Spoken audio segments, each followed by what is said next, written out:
ओम शांति। 1 जनवरी 2025 के बाबा के मधुर महावाक्य। बाबा कहते मीठे बच्चे, तुम ज्ञान की बरसात कर हरियाली करने वाले हो। तुम्हें धारणा करनी और करानी है। तुम ज्ञान की बरसात कर हरियाली करने वाले हो। तुम्हें धारणा करनी और करानी है। प्रश्न, जो बादल बरसते नहीं उन्हें कौन सा नाम देंगे? जो बादल बरसते नहीं उन्हें कौन सा नाम देंगे? उत्तर, वह है सुस्त बादल। सुस्त वह जो बरसते हैं।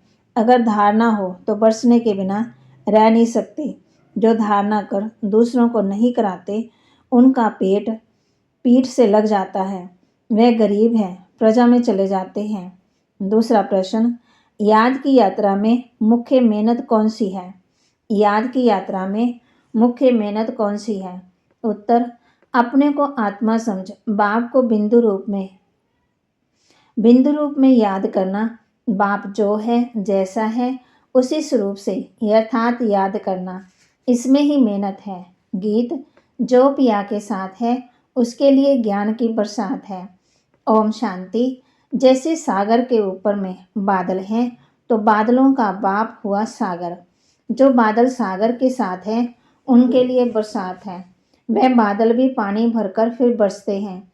तुम भी सागर के पास आते हो भरने के लिए। सागर के बच्चे बादल तो हो ही, जो मीठा पानी खींच लेते हो। अब बादल भी अनेक प्रकार के होते हैं। कोई खूब जोर से बरसते हैं, बाढ़ कर देते हैं। कोई कम बरसते हैं। कोई तुम्हारे में भी ऐसे ही नंबरवार हैं, जो खूब जोर से बरसते हैं। उनका नाम भी गाया जाता है। जैसे वर्षा बहुत होती है तो मनुष्य खुश होते हैं, ये भी ऐसे हैं। जो अच्छा बरसते हैं उनकी महिमा होती है।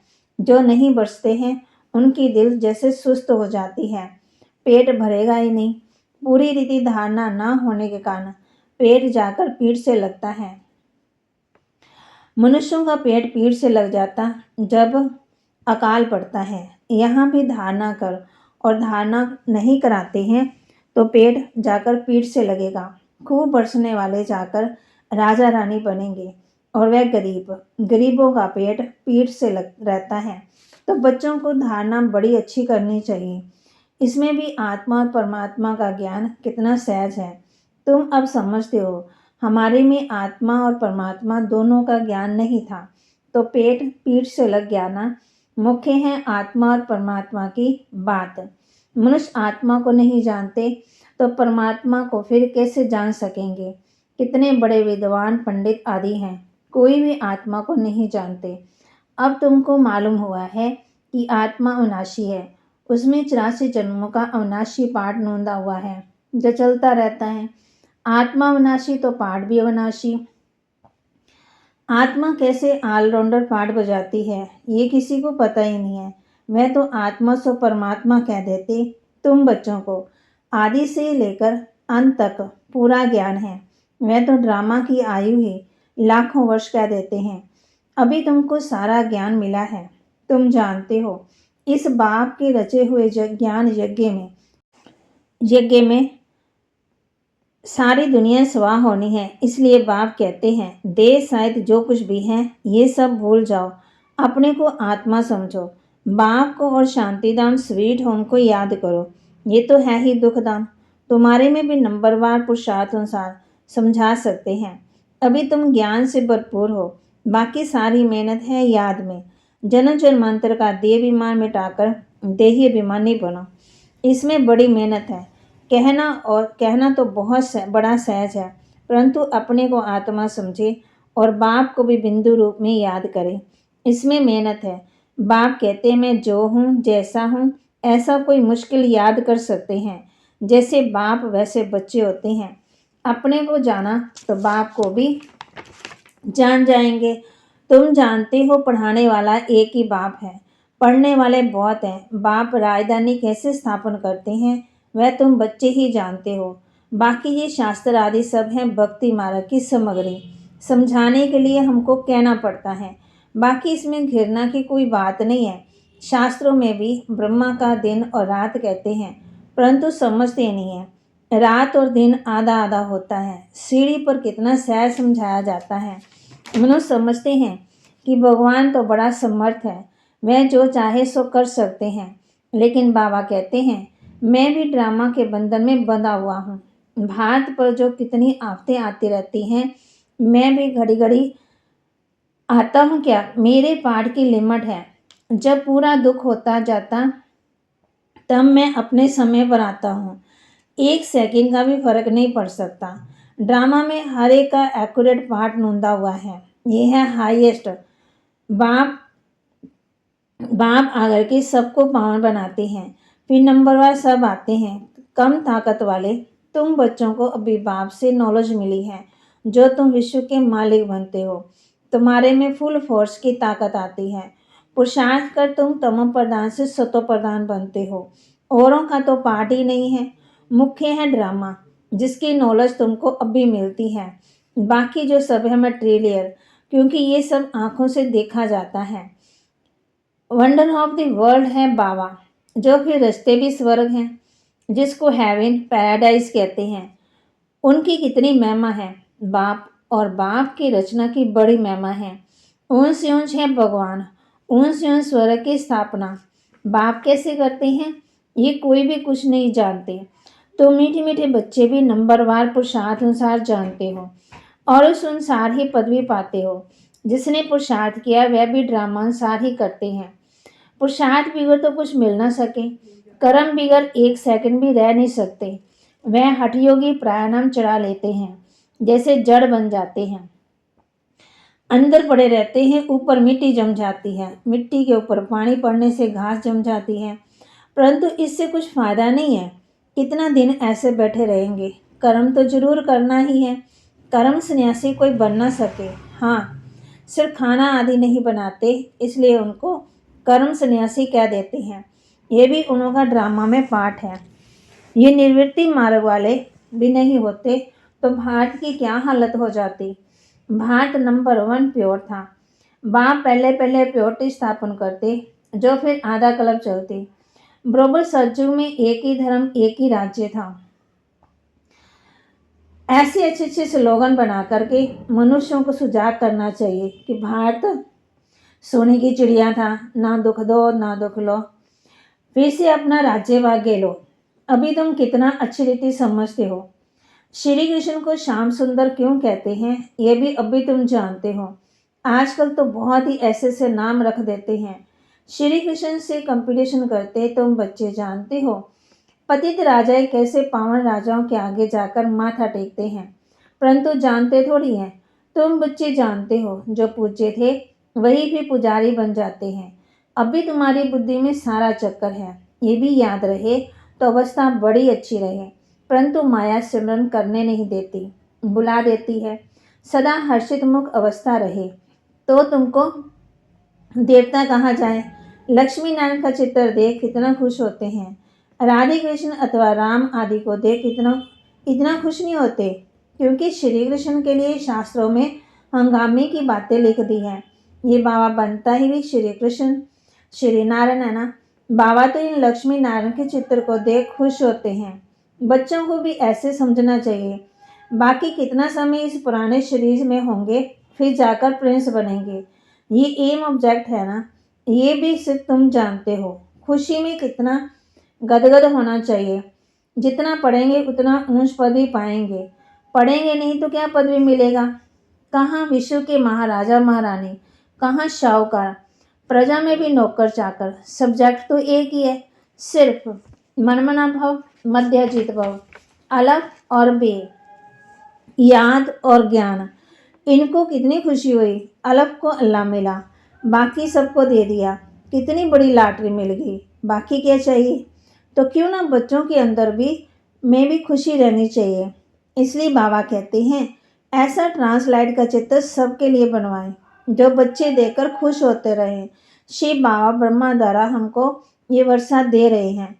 मनुष्य तो कुछ नहीं जानते हैं, बिल्कुल ही तुच्छ बुद्धि हैं। अभी तुम तुच्छ बुद्धि से स्वच्छ बुद्धि बन रहे हो, सब कुछ जान गए हो, और कुछ पढ़ने की दरकार ही नहीं है।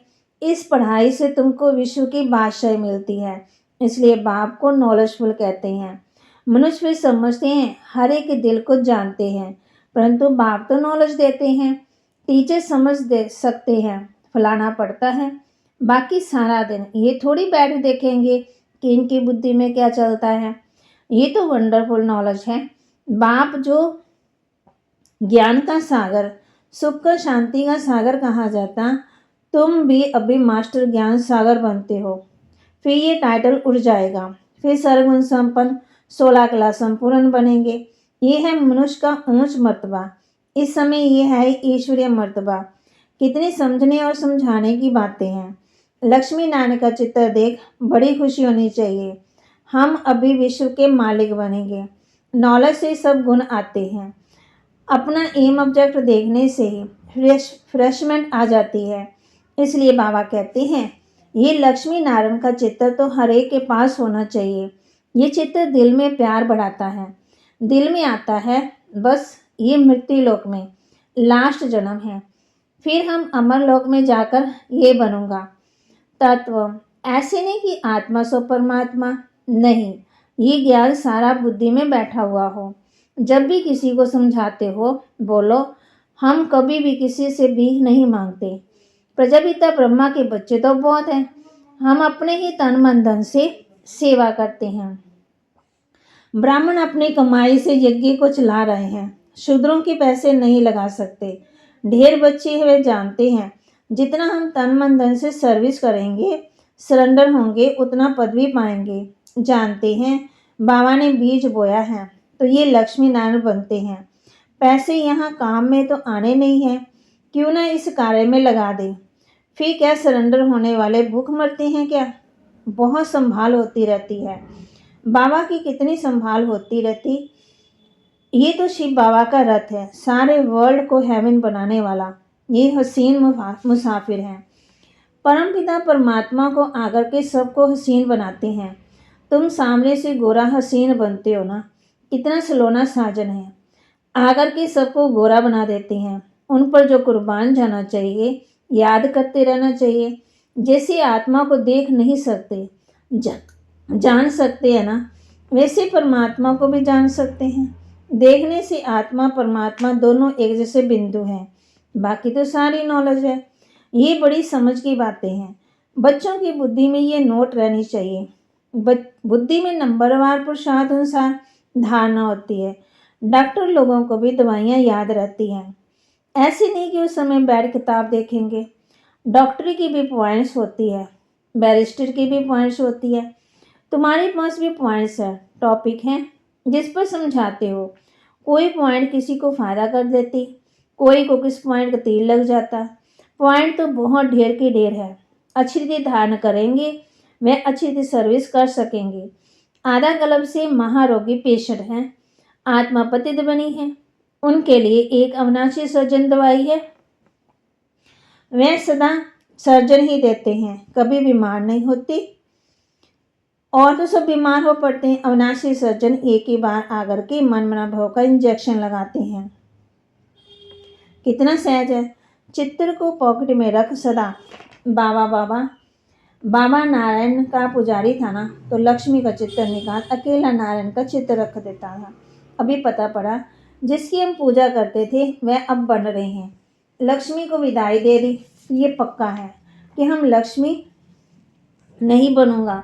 लक्ष्मी बैठ पैर दबाए, ये अच्छा नहीं लगता था। उनको देखकर पुरुष लोग स्त्री से पैर दबाते। वहाँ थोड़ी लक्ष्मी ऐसे पैर दबाएगी। ये रस्म रिवाज वहाँ होती नहीं है। ये रस्म रावण राज्य की है। इन चित्रों में सारी नॉलेज है। ऊपर में त्रिमूर्ति भी है। इस नॉलेज को सारा दिन सिमरन कर बड़ा वंडर लगता है।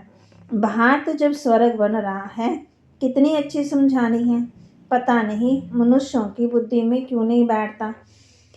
आग बड़े जोर से लगेगी, बम्भोर को आग लगनी है। रावण राज्य तो जरूर खलास होना ही है। यज्ञ में तो पवित्र ब्राह्मण चाहिए। ये बड़ा भारी यज्ञ है, सारे विश्व में प्योरिटी लाने वाले का। वो ब्राह्मण भी फल ब्रह्मा के औलाद कहलाते हैं, परंतु वह तो कुख वंशावली है। ब्रह्मा की संतान तो पवित्र मुख वंशावली थे, तो उनको ये समझाना चाहिए। अच्छा, मीठे मीठे सिके लदे बच्चों प्रति माता पिता बाप दादा का याद प्यार और गुड मॉर्निंग। रूहानी बाप के रूहानी बच्चों को नमस्ते। रूहानी बच्चों की रूहानी बाप दादा को दिलवा जान सिकवा प्रेम से नमस्ते। धारणा के लिए मुख्य सार, स्वच्छ बुद्धिवन वंडरफुल ज्ञान को धारण कर बासमान मास्टर ज्ञान सागर बनना है। नॉलेज से सर्वगुण स्वयं में धारण करने हैं। जैसे बाबा ने तन मन धन सर्विस में लगाया, सरेंडर हुए, ऐसे बासमान अपना सब कुछ ईश्वरीय सेवा में सफल करना है। सदा रिफ्रेश रहने के लिए एम ऑब्जेक्ट का चित्र साथ में रखना है। वरदान, एक स्थिति द्वारा सदा एक बाप को फॉलो करने वाले प्रसन्न चित्त भव। एक स्थिति द्वारा सदा एक बाप को फॉलो करने वाले प्रसन्न चित्त भव। आप बच्चों के लिए ब्रह्मा बाप के जीवन एक्यूरेट कंप्यूटर हैं। जैसे आजकल कंप्यूटर द्वारा हर एक प्रश्न का उत्तर पूछते हैं, ऐसे मन से जब भी कोई प्रश्न उठता है तो क्या, क्यों, कैसे की बजाय ब्रह्मा बाप के जीवन रूपी कंप्यूटर से देखो, क्या वो कैसे का क्वेश्चन ऐसे में बदल जाएगा। प्रश्न चित्त के बजाय प्रसन्न चित्त बन जाएंगे। प्रसन्न चित्त अर्थात एक स्थिति में एक बाप को फॉलो करने वाले। स्लोगन, आत्मिक शक्ति के आधार पर सदा स्वस्थ रहने का अनुभव करो। आत्मिक शक्ति के आधार पर सदा स्वस्थ रहने का अनुभव करो।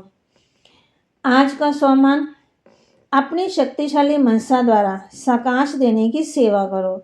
आप शांतिदूत बच्चे कहाँ भी रहते, चलते फिरते अपने को शांतिदूत समझ कर चलो। जो स्वयं शांत स्वरूप शक्तिशाली स्वरूप में स्थित होंगे वह दूसरों को शांति और शक्ति की साकाश देते रहेंगे। ओम शांति। बाबा के महावाक्य को लाइक करें, शेयर करें और सब्सक्राइब करें और अपने जीवन में धारण करें।